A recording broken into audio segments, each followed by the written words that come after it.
Sunt bărbat, nu sunt deloc complicat, sunt relativ simplu, ce-am în inimă am și în minte, spun deschis tot ce gândesc, mai puțin când vine vorba despre cele două cuvinte. Cuvintele alea două pe care ai vrea să le auzi într-una tu. Însă dacă nu ți le spun, nu înseamnă că nu, că nu. Și să știi că eu încerc, dar nu prea reușesc. Cred că nu e specific bărbătesc, totuși o să încerc să-ți șoptesc: te iubesc.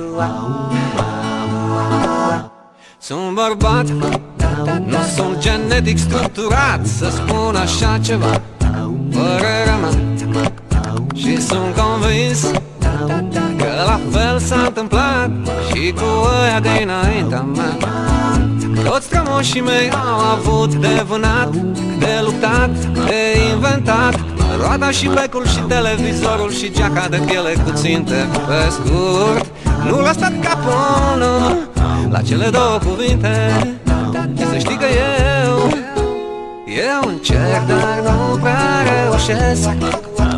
Cred că nu e specific bărbătesc, totuși o să încerc să-ți șoptesc: te iubesc.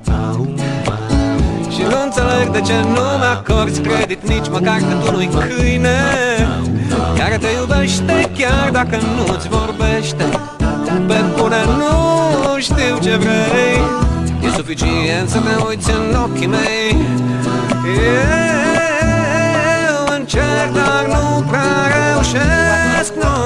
Cred că nu e specific bărbătesc, totuși o să încerc să-ți șoptesc: te iubesc. Eu o să încerc să-ți șoptesc: te iubesc. Ce greu, nu că pot.